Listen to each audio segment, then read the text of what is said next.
Yo les boys! Alors aujourd'hui, vidéo un peu différente, on ne va pas faire de petits vélos. On se retrouve chez moi pour bricoler le petit vélo. Et depuis toutes ces années où j'ai dû remettre un vélo en état parce que les fins de session étaient catastrophiques, j'ai acquéri plusieurs astuces pour faire rouler un vélo quoi qu'il arrive. Et c'est ce que je vais vous présenter dans cette vidéo. Donc c'est les 5 life hacks essentiels à tout rider BMX.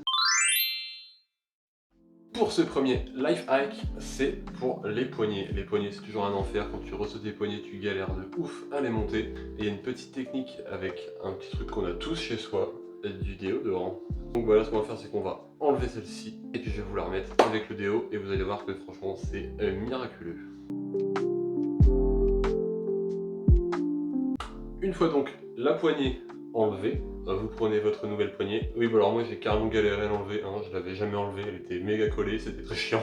Mais bon, admettons, vous savez une poignée, vous en avez des neuves, et ben l'ancienne, vous faites pas chier, vous la découpez au cutter et on n'en parle plus. Hein. C'est juste que moi j'ai dû l'enlever bien proprement, donc c'était chiant.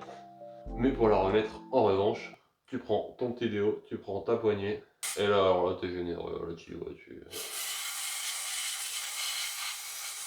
tu vas partout, des deux côtés. T'en mets même sur le guidon. Pas hésiter à être trop généreux. Plus c'est lubrifié, mieux ça glissera. Et donc tu rends ta poignée.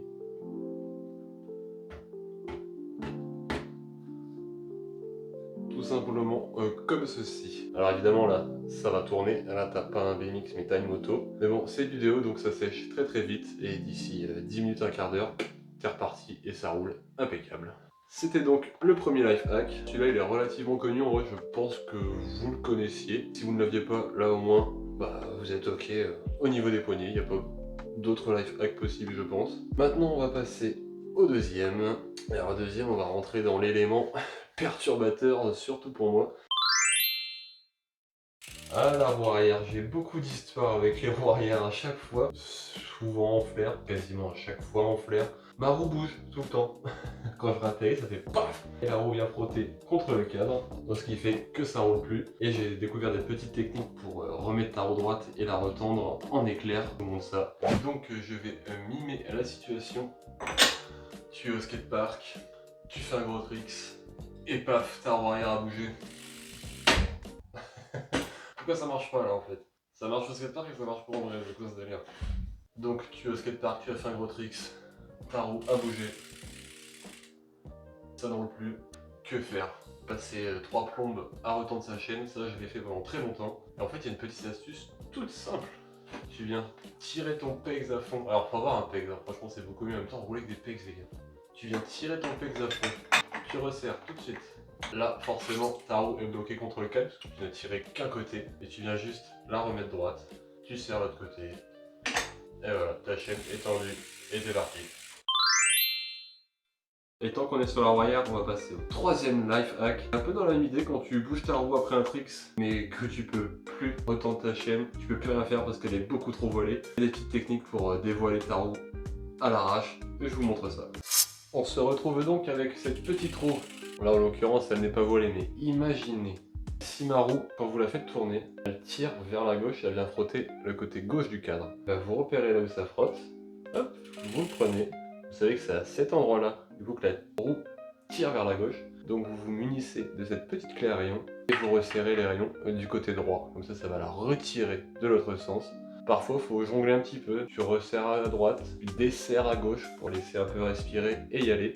Et du coup, évidemment, inversement, si la roue tire à droite, tu vas serrer à gauche et desserrer à droite pour que ça revienne droit. Et tu bricoles, hein, tu le fais un peu dans tous les sens. Tu vois un petit peu comment ça se passe.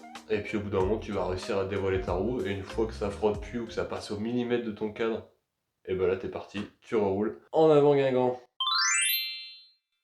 Il y a un gros souci qu'on rencontre nous les cyclistes, c'est si tu crèves. Là malheureusement il n'y a pas trop d'issue à ça. Et le souci c'est quand tu vas au skatepark en vélo, tu crèves sur le skatepark. Après il faut que tu rentres en vélo. Et ça c'est très chiant. Donc il y a des petites astuces pour quand même réussir à rouler malgré la crevaison. Je vous présente ça. Mise en situation, oh mince, je roule sur un bout de verre. C'est long quand même. Donc voilà, ça y est, on y est. Vous êtes à plat sur le skatepark, il faut rentrer à la maison. Que faire? Vous allez prendre un petit démont de pneu ou à la main, en vrai, ça marche aussi à la main. Et tout simplement, faire déjanter votre pneu.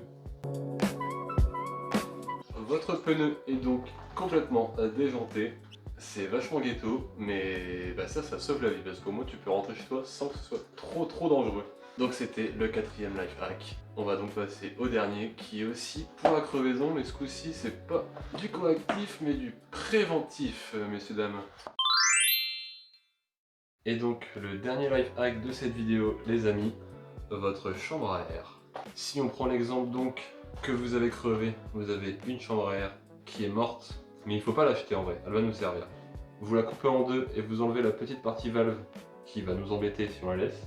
Et tout simplement avec votre chambre à air coupée en deux, venir tapisser le fond de votre pneu. Tu remets ta nouvelle chambre à air avec l'ancienne qui est en dessous et tu as une deuxième protection. Moi je fais ça depuis des années et je crève beaucoup moins, c'est vraiment super rare quand je crève. Ça sur des gros impacts où ça a pincé ou voilà, bon, de toute façon ça a explosé. Mais en termes de crevaison pure et dure en roulant sur des cailloux ou du verre, franchement ça m'arrive plus jamais, donc cette solution est top. Et voilà, c'était les 5 petits life hacks que j'ai pu découvrir avec ces années de BMX. Et si petit bonus. Pour tout bruit suspect, WD-40 partout et ton vélo, nickel. Donc voilà les gars, si vous avez vous aussi des super astuces mécaniques, mettez-les dans les commentaires. Si on peut tous se partager ça, ce sera vraiment génial. Et abonnez-vous. Zou.